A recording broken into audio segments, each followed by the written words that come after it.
It's so gratifying and joyous to see all of you here today, assembled to do Shri Krishna Puja. Can you hear me there?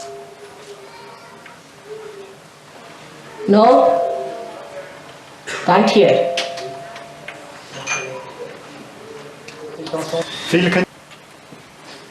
To see so many Sahajogis assembled here, I'm sure the devil must have run away long time back.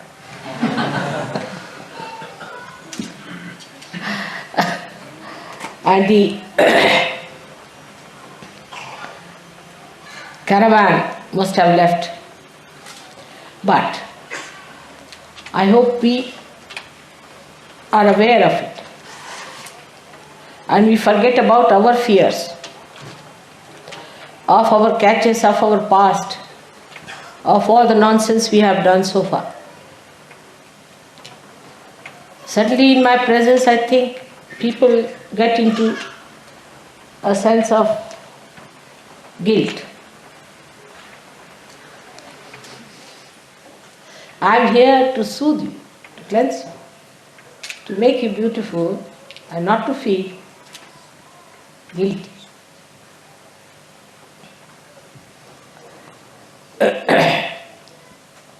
Actually, when we start looking at ourselves, the first thing we notice is that there's a block on the agya.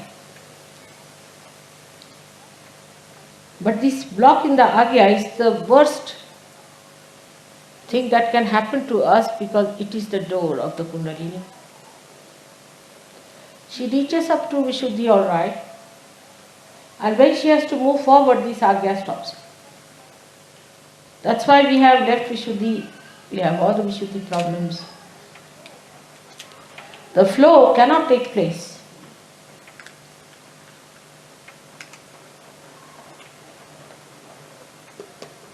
Also, this is one of the reasons we feel guilty because of left Vishuddhi. It's a symptom of a disease. Today we are going to worship Shri Krishna. So we have to understand first of all that we are Sahajogis.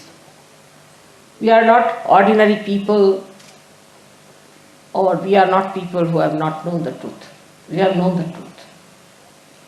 We have to be completely aware of it. That's one truth. If you establish, you have established yourself quite a lot. Now the ordinary people, as you have seen on Oxford Street, you see, they wear Indian dresses funnily tied, they don't know how to tie it up, dhotis and saris, and they shave their heads and buy some of these, what we call them, shindis or bodhis, or I don't know what you call, tails, big tails, and attach them with some glue. And they start dancing. When they dance, their pigtail falls off, and the saris and the dhotis, everything start opening up. That's a very funny, ridiculous scene. One side you see the punks, and another side you see this nonsense. In the name of Shri Krishna. That's even worse. Punks do not do it in the name of, I don't know if they do it in the name of King Solomon. But they do it in somebody's name, these people. That is so great as Krishna. On the contrary, Shri Krishna's hair are described in all the books.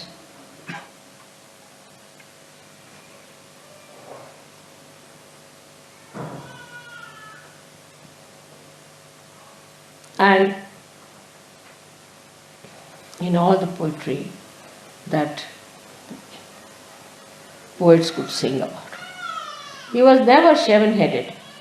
It is impossible to understand how these people got the idea that you must shave your head. So the Shri Krishna's aspect of Yogeshwara has been so misunderstood. absolutely misunderstood because we cannot understand that the truth is covered with Maya always.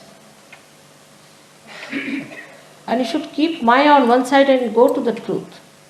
Instead of that, we get lost in the Maya. Like, very simple example as it is, that he is a Yogeshwara. So these people have an idea of a yogi that he should be shaven, he should wear that dhoti, dirty one, and must put on a pigtail. Or now a concept. Maya is a concept. And when you start living on those concepts of your own, you may gather it up with something else. You may think that Christ was a person who was a sannyasi, used to wear another kind of a robe, and he had a beard and he had hair like this. All those ideas. So if we become like this, we will be very great yogis. These are all our concepts about someone whom we have never seen, whom we have never known. And because we live in those concepts, we get limited.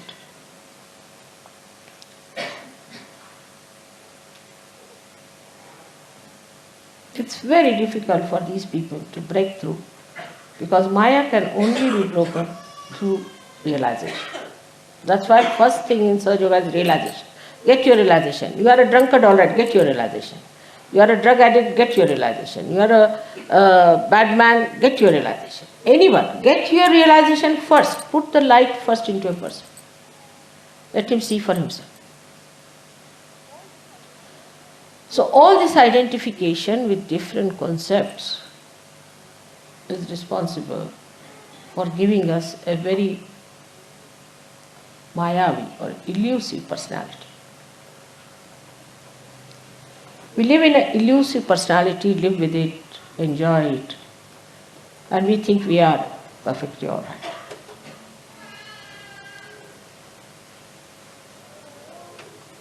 Now, if you are aware you are Sahaja Yogis and you have come here for Shri Krishna Puja, what is the preparation we have to do? We are Sahaja Yogis. We know about Kundalini. We know about Vishuddhis. We know about Shri Krishna. Alright. How are we going to prepare ourselves for the puja of Shri Krishna?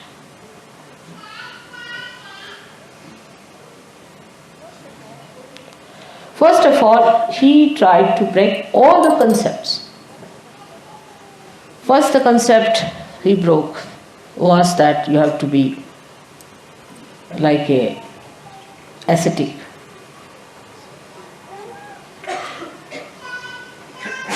To look at. He broke this concept. He lived like a king.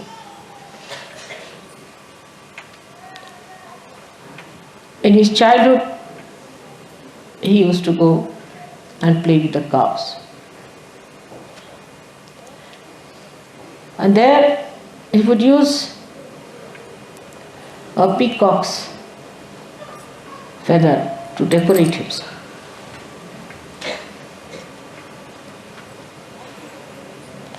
And he would listen to beautiful music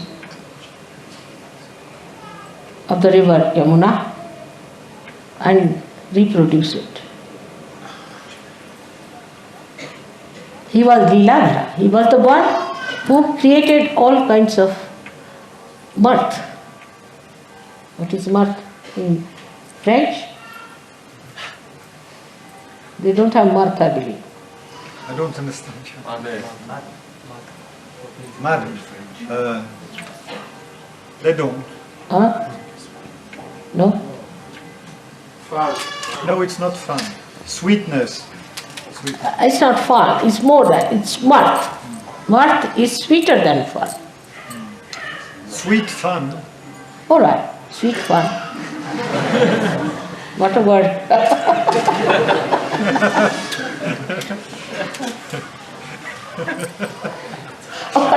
Sweet fun. This is mirth. Now what is happening to his mirth? I am creating mirth, in which you feel tickled, you know. Mirth is something where you feel tickled.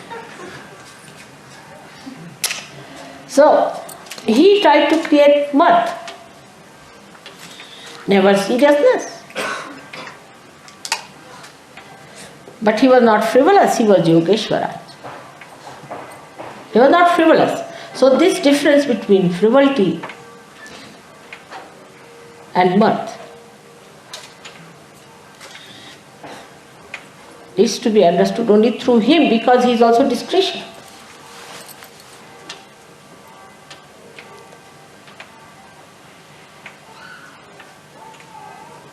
Mirth is joy-giving. Frivolity is destructive. Anything frivolous if you do, please close it. There's something problematic.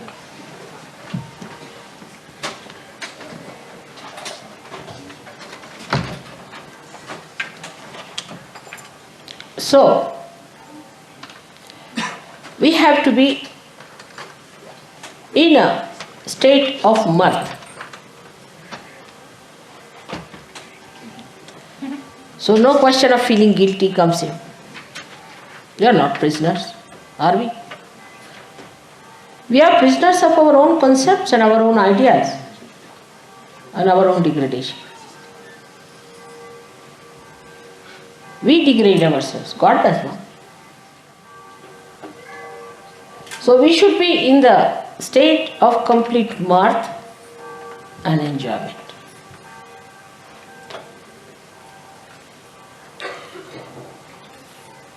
Now it has rained, all right? That's a very good thing to happen today. Yesterday I was listening to the program.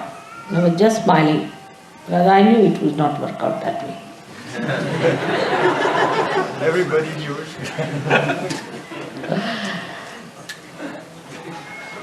And in India, on this day, when they celebrate, in the morning, children of the village or children of the particular areas gather together.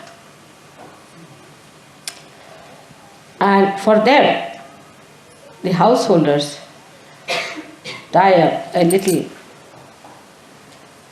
pitcher, which we call as a matka, and in that there is money, anything valuable they want to give to the children, sweets, everything put inside that. And it's tied up in the air.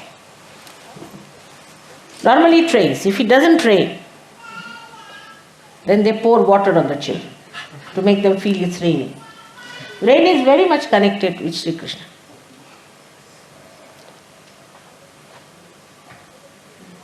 So the children come and they go in a way that the taller boys are first, then smaller, like a pyramid they go up till at the end there's one boy who's sort of representing Shri Krishna's. And then he breaks that. And from there everything falls down and flowers, everything on them. They take the money, they take all those things and start enjoying. Then they go to another place. The whole day they are moving in the city like that.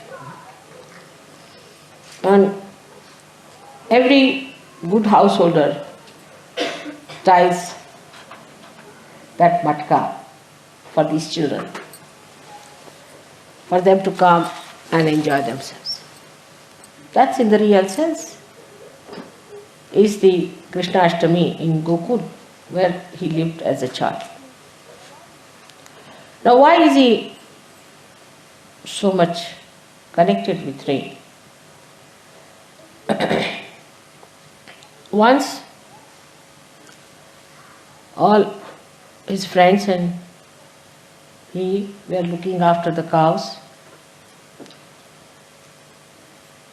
and Indra felt that he is very powerful.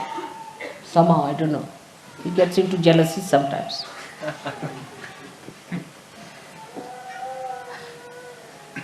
And he sent rain to test his patience. His leela, his play, his mirth.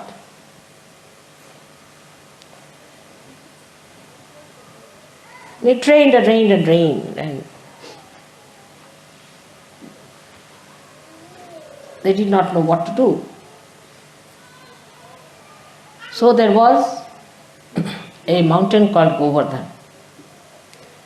Shri Krishna lifted it with his stick or his finger and just put it up on top of his finger like that. That's why it's called as Govardhan Dhari. And the whole mountain was on top. And all the children joined him, and now the boys.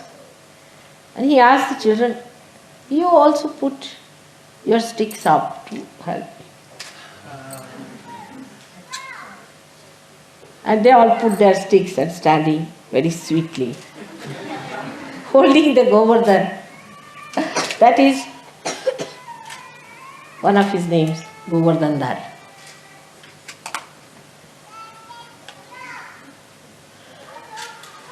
So the rain had to come, and the cows with their bells have to remind us. And imagine the lake has the name, which is a black. Krishna means black. Krishna word itself means black. How sahaj the whole thing has worked out. Can you see the coincidences are so sahaj, but are so planned? And here we are sitting, it's raining, nicely enjoying everything.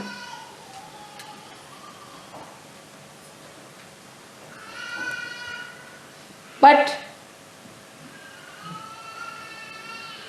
on the contrary, when we start not enjoying, we play into either into our ego or super-ego.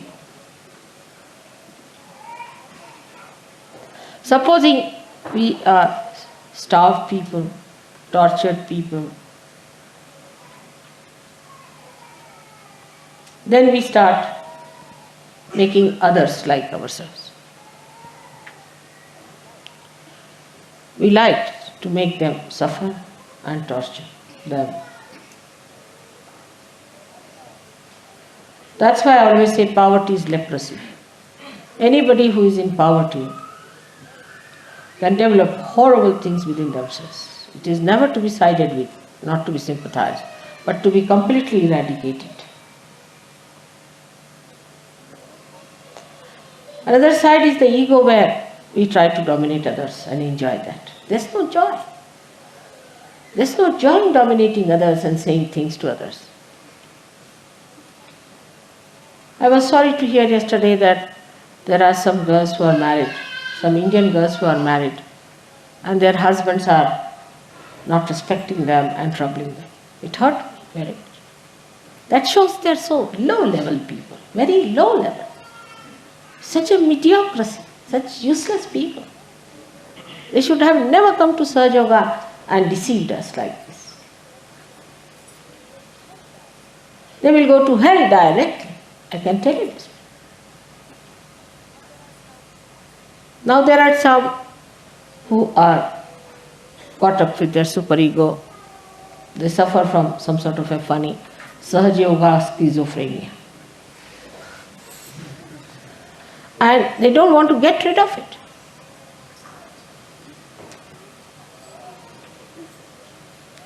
They just don't want to understand that they are not normal people, they have to be perfectly all right.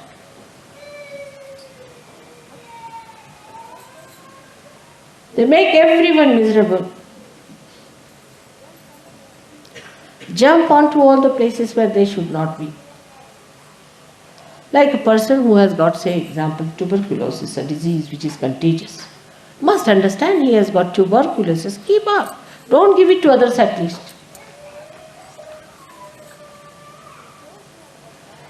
But those who have got badhas will definitely come. Either they'll give big lectures. I start seeing them like big bhut speaking. Or if not, they have badhas, then they will come at a place where they should not be. They'll put their hands in the prasada, they'll be sitting in the puja in the front, all kinds of things they'll be doing. Catching people. And they enjoy it because they are identified with the Bala. How will they improve?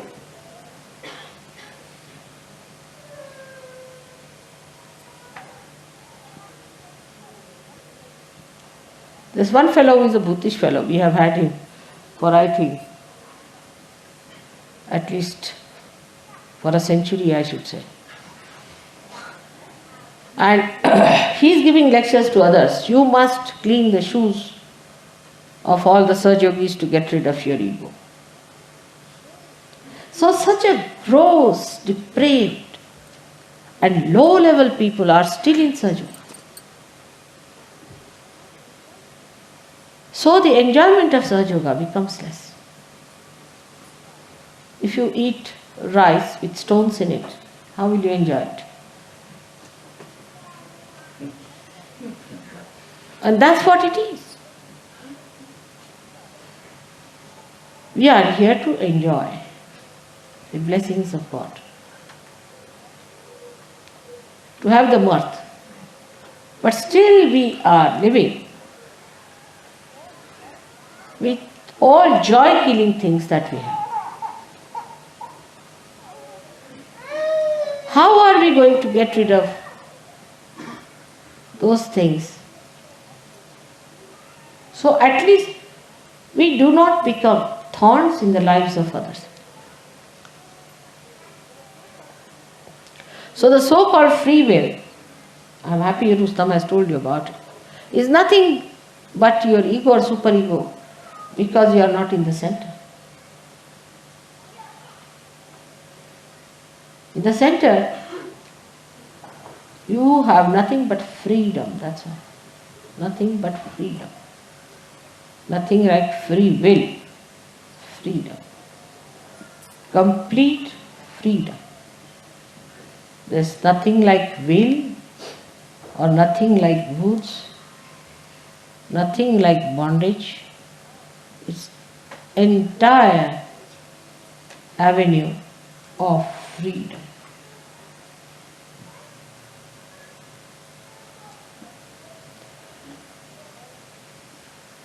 Then this freedom is the knowledge. This freedom is the love. This freedom is the discretion. Then you say what gives you freedom and others freedom equally. Then you act which doesn't bound you nor anybody else. Because it is knowledge, it is discretion.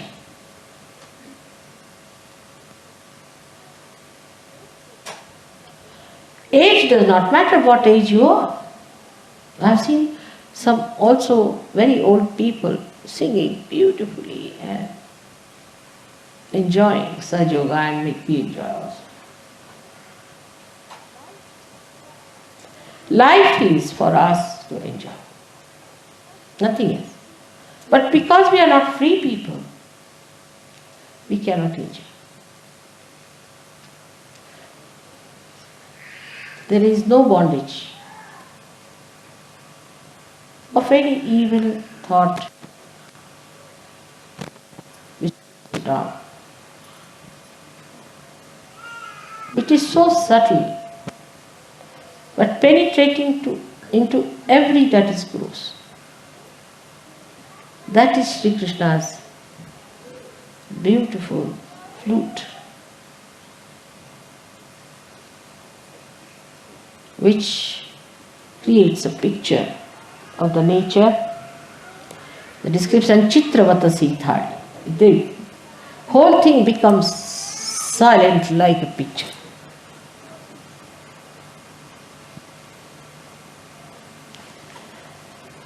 So this evening we'll have the puja, we'll have all the enjoyment of Shri Krishna's blessings upon us. There's no end to the stories of Shri Krishna. all full of mirth and play, and innocence that kills Rakshasas, devils. So today I have talked to you about his childhood. At the puja, I'll tell you about Gita. May God bless you. Some water.